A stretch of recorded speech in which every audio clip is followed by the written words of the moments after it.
Hello good morning बच्चों, welcome back in NMS classes. बेटे हम आपको इस वीडियो में NCERT class 10th maths chapter number 14 probability इसकी एक्सरसाइज 14.1 हमने स्टार्ट की है।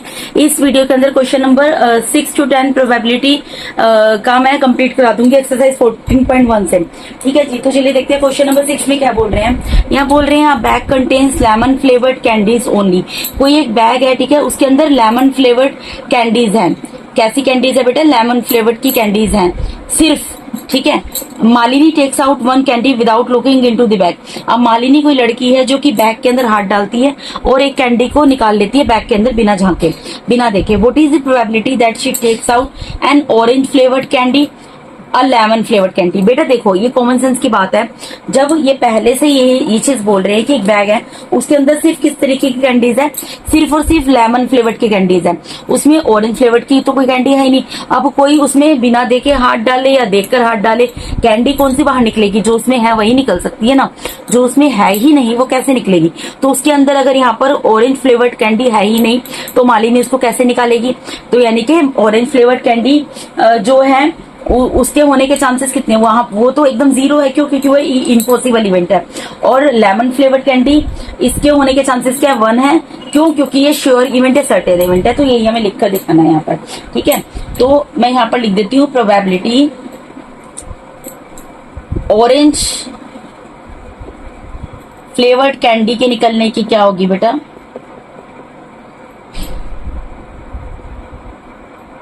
क्योंकि ये है ही नहीं, इसके चांसेस कितने होंगे? यहाँ पर 0 बन जाते हैं। यहाँ पर मैं लिख देती हूँ since it is an impossible event. क्योंकि ये एक इम्पॉसिबल इवेंट है, क्योंकि जो चीज एग्जिस्ट ही नहीं करती, जो चीज मौजूद ही नहीं है, वो हम बाहर कैसे निकाल सकते हैं? वो नहीं निकाल सकते। ठीक है, और यहाँ पर आपके ये मैंने इसे लिख दिया प्रोबेबिलिटी ऑरेंज फ्लेवर्ड कैंडी की कितनी होगी? 0 होगी। यानी कि ऑरेंज फ्लेवर्ड कैंडी के निकलने के चांसेस कितने होंगे? 0 होंगे। क्यों होंगे? क्योंकि ये एक इम्पॉसिबल इवेंट है। ठीक है, ये इसके फर्स्ट पार्ट का आंसर हो गया। अब इसके सेकंड पार्ट में मूव करते हैं। सेकंड पार्ट में क्या लिखेंगे? यहाँ पर मुझे प्रोबेबिलिटी बतानी है, और लगा देती हूँ अ लेमन फ्लेवर्ड कैंडी। ये कितने होंगे? इसके चांसेस 1 होंगे। क्यों होंगे बेटा? क्योंकि since it is an sure event और सर्टेन इवेंट।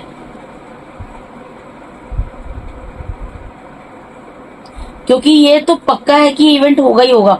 और ऐसा कोई भी इवेंट बेटा जो श्योर इवेंट होता है या जिसको सर्टेन इवेंट भी बोला जाता है, कि जो निश्चित तौर पे होना ही होना है, तो उसके होने के चांसेस क्या होते हैं? 1 होते हैं। ठीक है, अब इसके साथ ही हमारा 6th क्वेश्चन यहाँ पे कंप्लीट होता है। अभी मूव करते हैं इसके, ये हाइड हो गया था बेटा, सॉरी। तो जो चीज मैंने बोली है वही चीज मैंने लिखी है। मैंने यहीं पर लिखा है probability lemon flavoured candy is equals to 1 since it is an sure event and और सर्टेन इवेंट। और मैंने आपको बता भी दिया क्यों लिखा है, क्योंकि उसके अंदर क्योंकि जो लेमन फ्लेवर्ड की ही कैंडी है, तो ये तो निश्चित तौर पे ये पक्का है कि इवेंट होगा ही होगा। ठीक है, क्योंकि जो इवेंट पक्का होता है कि होना ही होना है, उसको श्योर इवेंट या इवेंट सर्टेन इवेंट बोला जाता है। और उसके होने के यहाँ पर प्रोबेबिलिटी क्या होती है? 1 होती है। ठीक है जी, तो वही मैंने लिखा है। करते हैं 7th क्वेश्चन के ऊपर। देखो बेटा, आप 7th क्वेश्चन में क्या बोल रहे हैं? It is given that in a group of 3 students the probability of 2 students not having the same birthday is 0.09992। ठीक है, what is the probability that the 2 students have the same birthday? अब यहाँ पर बोल रहे हैं कोई 3 बच्चों का ग्रुप है। ध्यान से समझना क्वेश्चन को, ऐसे एक एग्जाम्पल भी आया हुआ है। कोई 3 बच्चों का 3 बच्चे हैं, ठीक है, ग्रुप है उनका। तो यहाँ पर बोल रहे हैं उन 3 में से 2 बच्चों के एक ही दिन सेम बर्थडे होने के चांसेस कितने हैं? 0.992। ठीक है, अब बोल रहे हैं what is the probability that the 2 students have the same birthday? ये बर्थडे ना होने के चांसेस हैं कि 2 बच्चों का सेम बर्थडे होगा। इसके ना होने के चांसेस यहाँ पर कितने दिए आपको? 0.992। अब आपको बोल रहे हैं कि आप ये बताओ कि 2 बच्चों के सेम बर्थडे होने के चांसेस कितने होंगे? तो बेटा यहाँ पर मैं पहले ये लिख देती हूँ, ठीक है, इसको पोस्ट करके, कि probability of 2 students not having the same birthday. ठीक है, and probability of 2 students having the same birthday, क्योंकि लिखने में टाइम वेस्ट होता है। अब बेटा देखिए, जो चीज मैंने बोली है वही चीज मैंने लिखी है। इस क्वेश्चन के अंदर में ये दिया हुआ है कि कोई 3 बच्चों का ग्रुप है, उसमें से 2 बच्चे हैं, उनका सेम डे पे मतलब सेम बर्थडे ना होने के चांसेस जो है 0.992 है। तो आपको ये बताने हैं कि 2 बच्चों के सेम बर्थडे होने के चांसेस कितने हैं। ठीक है, प्रोबेबिलिटी क्या है, तो मैंने यहीं पे लिखा है probability 2 students not having the same birthday. देखो बेटा, नॉट हैविंग सेम बर्थडे का मतलब क्या होता है, इसको हम किस तरीके से लिख सकते हैं, यहाँ पर मैं लिख सकती हूँ प्रोबेबिलिटी नोट इवेंट। ठीक है, यही मतलब है ना, नोट इवेंट लिख दो, या फिर इसको मैं ऐसे लिख सकती हूँ प्रोबेबिलिटी नोट इवेंट। ठीक है, ये मैंने यहाँ पर लिखकर दिखा दिया आपको, इस तरीके से लिख दिया। और उसके बाद मैंने लिखा है probability 2 students having the same birthday. Probability 2 students having the same birthday, यानी बर्थडे क्या है, एक इवेंट है, तो यहाँ पर लिख दिया प्रोबेबिलिटी ऑफ नॉट इवेंट और यहाँ पर लिख दिया प्रोबेबिलिटी ऑफ इवेंट। अब as we all know that कि मैंने आपको जैसे बताया है कि probability of an event plus probability of not event, ये क्या होगा बेटा, 1 होगा। ठीक है, तो प्रोबेबिलिटी ऑफ इवेंट हमें निकालना है कि उन दोनों का सेम डे पे बर्थडे हो, मतलब सेम बर्थडे हो, इसकी प्रोबेबिलिटी निकालनी है, तो इस इवेंट की प्रोबेबिलिटी निकालनी है। प्लस नोट इवेंट हमें दिया हुआ, वो कितना दिया हुआ, 0.992। ठीक है, प्रोबेबिलिटी ऑफ नॉट इवेंट क्या दिया हुआ है, 0.992, वो मैंने लिख दिया। तो इससे हम इजीली प्रोबेबिलिटी ऑफ इवेंट की वैल्यू निकाल सकते हैं बेटा। इक्वल्स टू क्या होगा, 1 माइनस 0.992 क्या है, प्लस में इधर जाके माइनस में चला जाएगा, तो प्रोबेबिलिटी ऑफ इवेंट कितना निकल जाएगा, 1 डेसिमल। अब यहाँ पे डेसिमल के बाद 3 डिजिट है, तो यहाँ पर 3 0 लगा दिए और 0.992 लिख दिया बेटा मैंने। यहाँ पर माइनस कर दो, देखो 10 में से 2 जाएंगे 8 हो जाएगा, यहाँ 9 बचेगा, 9 में से 9 गया 0, 9 में से 9 गया 0, और यहाँ पर क्या आ गया, यहाँ पर बेटा आ गया 0। ठीक है, तो यानी कि क्या आ गया, 0.008 आंसर। ठीक है, यही निकालना था। अब यहाँ पर इवेंट क्या है, इवेंट क्या है बेटा, उसको स्टेटमेंट में भी लिख दिया। इवेंट है प्रोबेबिलिटी, यहाँ पे इवेंट क्या है, probability of 2 students having the same birthday, this is the event. 2 students having the same birthday, तो वो कितना निकला है, 0.008 आंसर। ठीक है जी, तो इसके साथ ही बेटा इसका 7th पार्ट कंप्लीट होता है। बेटा बहुत आसान क्वेश्चन है, कंसेप्ट बेस है, अगर आपके कंसेप्ट क्लियर है तो आप इसमें फुल मार्क्स स्कोर कर सकते हो प्रोबेबिलिटी के चैप्टर में। ठीक है जी, अब मूव करते हैं क्वेश्चन नंबर 8 के ऊपर। अब देखिए क्वेश्चन नंबर 8 में क्या बोल रहे हैं बेटा, यहाँ बोल रहे हैं अ बैग कंटेन्स 3 रेड बॉल्स। कोई एक बैग है, उसके अंदर 3 लाल रंग की बॉल्स हैं, 5 ब्लैक बॉल्स, 5 ब्लैक कलर की बॉल्स है। A ball is drawn at random from the bag. अब बैग में से रैंडमली एक बॉल इस तरीके से निकाल ली गई। ठीक है, आपके पास एक कोई बैग है, उसके अंदर 3 रेड कलर की बॉल है और 5 ब्लैक कलर की बॉल है। आपने बिना देखे, बिना कुछ सोचे समझे उसमें हाथ डाला और एक बॉल निकाल ली। ठीक है, what is the probability that the ball drawn is a red. ठीक है, इसके क्या संभावना होगी, जो आपने बॉल निकाली है वो रेड है, और इसकी क्या संभावना होगी कि जो आपने बॉल निकाली है वो रेड नहीं है। ठीक है बेटा, इन दोनों की प्रोबेबिलिटी निकालनी है। तो पहले सबसे हम क्या करेंगे, टोटल नंबर ऑफ बॉल्स निकाल लेंगे। ठीक है, total number of balls, total number of balls में क्या आ जाएगा बेटा, यहाँ पे 3 रेड बॉल्स आ जाएंगी प्लस 5 ब्लैक बॉल्स आ जाएंगी। यही बॉल है ना, उसके अंदर 3 रेड कलर की बॉल है और 5 ब्लैक कलर की बॉल है। यानी टोटल नंबर ऑफ बॉल्स कितनी है, 8। ठीक है, 8 क्या है, टोटल नंबर ऑफ बॉल्स है। अब हम क्वेश्चन पे मूव करते हैं। हमें प्रोबेबिलिटी निकालनी है रेड बॉल के होने की, कि रेड बॉल, उसमें जो आपने बॉल निकाली है रेड बॉल निकली है कि नहीं निकली है। ठीक है, रेड, इसके साथ मैं बॉल वर्ड भी लिख देती हूँ यहाँ पर। ठीक है, रेड बॉल, तो ये क्या होगी, नंबर ऑफ, अब जो भी हमारा इवेंट होता है मैंने आपको बताया था वो यहाँ पर लिख देते हैं। तो यहाँ पर क्या लिखूंगी, number of red balls divided by total number of balls. नीचे क्या आता है, टोटल आता है, टोटल नंबर ऑफ बॉल्स। ठीक है बेटा, अब नंबर ऑफ रेड बॉल कितनी है बेटा, रेड बॉल 3 है। ठीक है, टोटल नंबर ऑफ बॉल हमने निकालना है 8 है, यानी कि रेड बॉल के निकलने की संभावना क्या होगी, 3 डिवाइडेड बाय 8 हो जाएगी। ठीक है जी, अब उसके बाद मूव करते हैं, प्रोबेबिलिटी निकालनी है नोट रेड, कि बॉल जो है वो रेड नहीं है। ये बेटा मैं थोड़ा इस तरीके का हो गया, इसको काट के दोबारा लिख देते हैं, नोट रेड बॉल। ठीक है, अब आप एक चीज बताओ, ये कैसे निकाल सकते हो। देखो बेटा, अगर यहाँ पर जो टोटल नंबर ऑफ बॉल्स हैं, टोटल नंबर ऑफ बॉल्स जो हैं उसमें सेम है, अगर नंबर ऑफ रेड बॉल्स को माइनस कर दूं और divided by total number of balls कर दूं,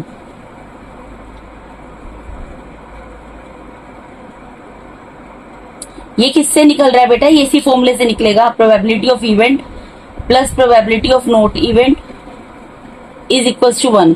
ठीक है, प्रोबेबिलिटी ऑफ इवेंट का फॉर्मूला आपको पता है क्या होता है? नंबर ऑफ रेड बॉल्स मतलब नंबर ऑफ जो भी यही वैल्यू आएगी। प्रोबेबिलिटी ऑफ इवेंट में क्या आएगी? इवेंट क्या है? रेड बॉल, तो number of red ball divided by total number of ball plus probability of not event क्या होगी? नोट इवेंट क्या होगी? वो इसी तरीके से उतर जाएगी, इक्वल्स टू 1। तो 1 के माइनस में इस पूरे को लेकर जाओगे तो यही आपका एलसीएम लेकर यही पूरी सिचुएशन, यही फॉर्मूला आपका अराइज होगा। ठीक है जी, तो यहाँ पर मैंने क्या लिखा है, हमें निकालना है प्रोबेबिलिटी कि रेड बॉल ना हो। जब वो हम हाथ डाले बैग के अंदर और हम बॉल निकालें तो उसमें से हमारी रेड बॉल नहीं निकलनी चाहिए। तो यहाँ पर वो कैसे निकलता है बेटा? जो चीज नहीं, जिसके साथ नोट वर्ड आता है उसको क्या करते हैं? माइनस कर देते हैं और यहाँ पर टोटल नंबर ऑफ जो भी हमारा इवेंट होता है वो लिख देते हैं, जिस भी चीज की बात कर रहे हैं। सपोज यहाँ बॉल की बात कर रहे हैं तो total number of balls, divide में भी टोटल नंबर ऑफ बॉल्स ही आएगा। ठीक है, तो ये क्या आ जाएगा बेटा? टोटल नंबर ऑफ बॉल्स कितनी है? 8 है, minus number of red balls कितनी है? 3 है, divided by total number of balls कितनी है? 8 है। ऊपर क्या आ जाएगा? 5, नीचे क्या आ जाएगा? 8। यानी कि कितने चांसेस हैं कि रेड बॉल ना हो? रेड बॉल नहीं होगी तो इसका मतलब क्या है? ब्लैक बॉल होगी। ब्लैक बॉल कितनी है? 5 है, यानी कि और टोटल नंबर ऑफ बॉल कितनी है? 8 है, यानी कि रेड बॉल के ना होने के चांसेस कितने होंगे? 5 डिवाइडेड बाय 8, यानी कि चांसेस कौन से निकल गया? जो कि ब्लैक बॉल के होने के हैं। ठीक है जी, अगर रेड नहीं है तो ऑब्वियसली कॉमन सेंस की बात है, तो दो ही तरीके की बॉल है, रेड नहीं है तो फिर वो उसका मतलब क्या निकलता है कि ब्लैक है। ठीक है जी, तो इसका 8th पार्ट यहाँ पर कंप्लीट होता है। 8th क्वेश्चन 9th पे मूव करते हैं। अब मैं 9th क्वेश्चन आपको बता देती हूँ। 9th क्वेश्चन में बोल क्या रहे हैं? यहाँ बोल रहे हैं अ box contain 5 red marbles, 8 white marbles and 4 green marbles. कोई एक बॉक्स है, उसके अंदर 5 तो रेड कलर के मार्बल्स हैं, 8 व्हाइट कलर के मार्बल्स हैं और 4 ग्रीन कलर के मार्बल्स हैं। ठीक है, 1 marble is taken out of the box at random. कोई एक मार्बल जो है रैंडम बॉक्स से निकाल लिया गया है। What is the probability that the marble taken out will be red? अब रेड मार्बल होने की क्या प्रोबेबिलिटी है, व्हाइट मार्बल होने की क्या प्रोबेबिलिटी है और नॉट ग्रीन की क्या प्रोबेबिलिटी है? सिंपल सा क्वेश्चन है, कर लेते हैं। पहले मैं यहाँ पर लिख देती हूँ टोटल नंबर ऑफ मार्बल्स निकाल लेती हूँ। Total number of marbles, total number of marbles में क्या आएगा बेटा? 5 रेड मार्बल्स आ जाएंगे, 8 व्हाइट मार्बल्स आ जाएंगे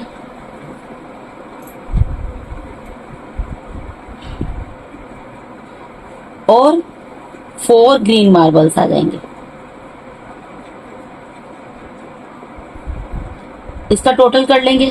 ठीक है, इन तीनों का टोटल करोगे तो क्या आएगा? इन तीनों का टोटल कर लो आप, आ जाएगा 17 मार्बल्स। तो टोटल नंबर ऑफ मार्बल हमने निकाल लिया। यहाँ पर कितना निकल गया? हमारा निकल गया 17। ठीक है जी, अब हमें क्या निकालना है बेटा? टोटल नंबर ऑफ मार्बल निकाल लिया। अब हमें प्रोबेबिलिटी निकालनी है सबसे पहले रेड की। ठीक है, कि हमने जो मार्बल निकाला है वो रेड कलर का है। ठीक है, ये प्रोबेबिलिटी निकालनी है। तो जो चीज निकालना, जो इवेंट होता है वही मैंने आपको बोला था, यहाँ लिखते हैं। तो यहाँ पर क्या लिखूंगी मैं? Number of red marbles divided by total number of marbles.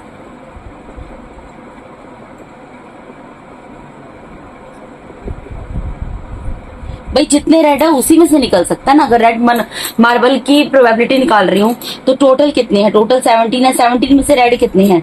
Red देखो यहाँ पर लिखा है 5 रेड है, यानी कि 5 चांसेस है ना कि रेड कलर का मार्बल निकले, क्योंकि रेड कलर के मार्बल ही 5 है। तो 5 चांसेस है 17 में से कि जो रेड कलर का मार्बल निकल सकता है उसके। ठीक है, अब उसके बाद सेकंड निकालना है probability of white marble. Same है, इसमें भी क्या करेंगे? जो इवेंट होता है उसको यहाँ लिख देते हैं। तो यहाँ क्या लिखूंगी मैं? नंबर ऑफ व्हाइट मार्बल्स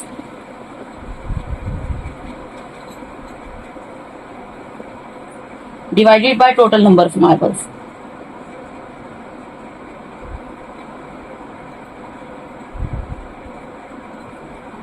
ठीक है जी, तो अब टोटल नंबर ऑफ मार्बल तो 17 है, व्हाइट मार्बल कितने हैं? 8 है। तो यानी कि अब क्योंकि 8 मार्बल है व्हाइट, तो कितने चांसेस बनते हैं कि व्हाइट मार्बल निकलेगा? 8 चांसेस बनते हैं। ठीक है जी, उसके बाद थर्ड क्या निकालना है? थर्ड पार्ट है इसका प्रोबेबिलिटी ऑफ नॉट ग्रीन। मतलब कि ग्रीन कलर का नहीं है मार्बल, उसके आपको प्रोबेबिलिटी निकालनी। बेटा जब नोट वर्ड आ जाता है ना, तो हम क्या करते हैं, जिस भी चीज की बात कर रहे होते हैं उसका टोटल यहाँ पर लिख देते हैं। अभी मैंने आपको इससे पहले वाले पार्ट में भी बताया, हमें निकालना है कि कितने चांसेस हैं कि जो टोटल नंबर ऑफ 17 मार्बल्स हैं उसमें से जब हम बैग के अंदर हाथ डालते हैं और मार्बल को निकालते हैं, तो जो मार्बल निकला है वो ग्रीन नहीं होना चाहिए। बाकी कोई भी हो जाए, बेशक वो रेड हो या व्हाइट हो, लेकिन ग्रीन नहीं होना चाहिए। तो उसके चांसेस कितने होंगे बेटा? ऑब्वियसली है, आप रेड और व्हाइट को प्लस करोगे ना, इसका आंसर मैं बता देती हूँ आपको, 13 डिवाइडेड बाय 17 आएगा। ओरली बता देती हूँ कैसे बता रही हूँ, क्योंकि ग्रीन को छोड़ के बाकी जो मार्बल है यानी कि वो निकल सकते हैं। रेड कलर के 5 है वो निकल सकते हैं, व्हाइट के कितने हैं 8 है वो निकल सकते हैं। 8 प्लस 5 को प्लस करोगे कितना आएगा 13, और divided by total number of marble तो आएगा नहीं कि ग्रीन मार्बल ना निकले, उसके चांसेस कितने निकलेंगे 13 डिवाइडेड बाय 17 निकलेंगे। उसको हम करके भी दिखा देते हैं। जब हम नोट की बात कर रहे होते हैं तो यहाँ पर जो भी हमारा इवेंट होता है उसका टोटल लिखा जाता है। तो यहाँ पर मैं लिखूंगी टोटल नंबर ऑफ मार्बल्स, ठीक है। और क्योंकि हमें ये नहीं चाहिए, नोट ग्रीन नहीं चाहिए, तो यहाँ पर हम करेंगे क्या करेंगे, इसको माइनस कर देंगे, नंबर ऑफ ग्रीन मार्बल्स। क्योंकि नोट मतलब क्या है कि नहीं चाहिए, ग्रीन नहीं आना चाहिए, तो नहीं आना चाहिए इसका मतलब ग्रीन मार्बल जितने हैं उसको माइनस कर दो टोटल में से, ठीक है। और डिवाइड में क्या आ जाएगा, total number of marbles. Simple सा कंसेप्ट है, इस तरीके से समझोगे तो बिल्कुल दिक्कत नहीं आएगी, ठीक है। तो टोटल नंबर ऑफ मार्बल्स कितने हैं, टोटल नंबर ऑफ मार्बल 17 है, माइनस ग्रीन कितने हैं, ग्रीन बेटा 4 है, डिवाइडेड बाय टोटल कितने हैं 17 है, तो ये कितना आ गया देखो 13 डिवाइडेड बाय 17 आ गया। ये आंसर हो गया इसका, यही मैंने आपको बताया था यही आएगा। और कैसे आएगा ये भी मैंने आपको बता दिया था, ठीक है बेटा। तो इसका आंसर यहाँ पर क्या आ जाता है 13 डिवाइडेड बाय 17। तो इसका 9th पार्ट भी यहाँ पर कंप्लीट होता है। मूव करते हैं इसके 10th पार्ट के ऊपर। बहुत आसान क्वेश्चन है, ध्यान से देखना, बिल्कुल कंफ्यूज होने वाली बात नहीं है।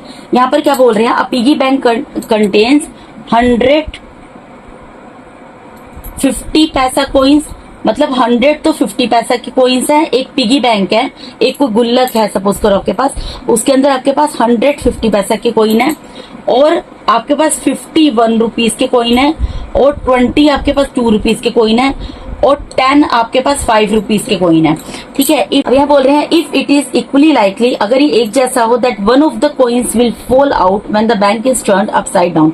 सिंपल सी चीज समझो, ये कह रहे हैं कि आप सपोज करो उस गुल्लक को उल्टा करते हो और उसमें से कोइन निकलता है, नीचे गिर जाता है, तो व्हाट इज द प्रोबेबिलिटी, क्या संभावना होगी that the coin will be a 50 पैसा कोइन, की वो कोइन 50 पैसा का कोइन हो, and will not be a 5 rupee coin, और 5 रुपए का कोइन ना हो। तो पहले तो हमें क्या करना पड़ेगा, पहले हमें टोटल नंबर ऑफ कोइंस निकालने पड़ेंगे, ठीक है। पहले क्या करेंगे बेटा, हम टोटल नंबर ऑफ कोइंस निकाल लेंगे। 50 पैसे के कितने कोइन है 100 है, 1 रुपए के कितने कोइन है 50 है, 2 रुपए के कितने कोइन है 20 है, 5 रुपए के कितने कोइन है 10 है। अब इन सबको प्लस कर लो, इन सबको प्लस करोगे तो आपका आ जाएगा यहाँ पर 180 कोइंस, ठीक है।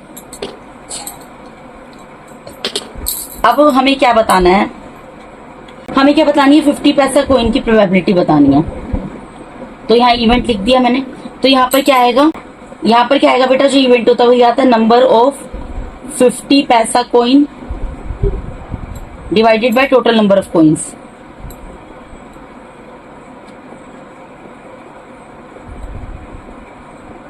ठीक है।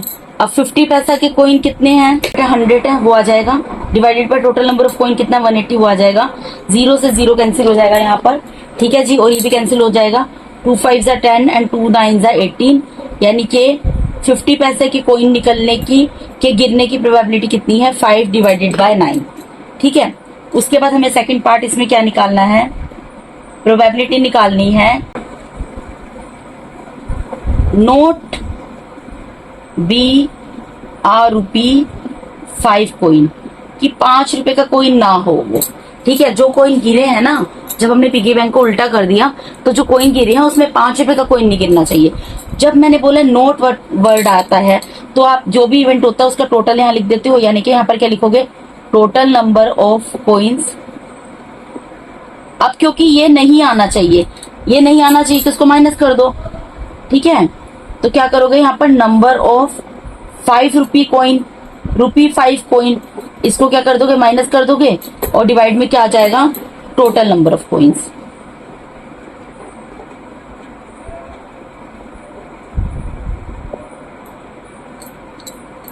ठीक है जी। जब भी हमें इस तरीके से बेटा कोई भी इवेंट होता है जो कि नोट की सेंस में निकालना हो, यहाँ पर जैसे यहाँ पर निकालना है 5 रुपए का कोइन नहीं होना चाहिए। जो पिगी बैंक से पैसे गिरे हैं, वो जो पैसे गिरे हैं उसमें 5 रुपए का सिक्का ना गिरा हो, उसकी प्रोबेबिलिटी, उसकी संभावना कितनी है।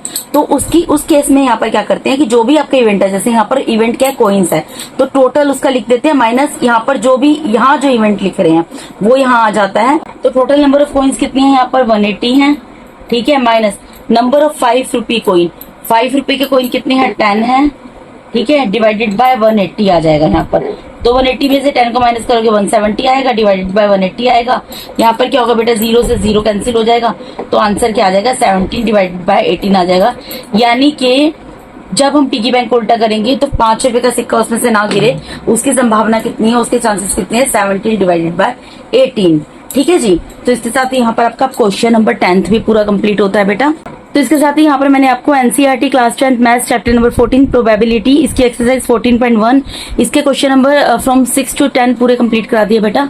अगर आप मेरे चैनल पे नए हैं, पुराने भी हैं, और अगर आप लोगों को मेरा टीचिंग मेथड अच्छा लगता है और अगर अभी तक आप लोगों ने मेरे चैनल को सब्सक्राइब नहीं किया तो काइंडली मेरे चैनल को सब्सक्राइब कीजिए, मेरे वीडियोस को लाइक कीजिए, अपने फ्रेंड्स जीवन रिलेटिव्स के साथ शेयर कीजिए। और अगर आपको मेरे पढ़ाई किसी भी क्वेश्चन में किसी भी तरीके का कोई भी डाउट है तो आप कमेंट बॉक्स में क्वेरी पुट कर सकते हैं, मैं डेफिनेटली उसको सॉर्ट आउट करने की पूरी कोशिश करूंगी। And thank you so much for watching my videos बेटा। God bless all of you. Thank you so much once again.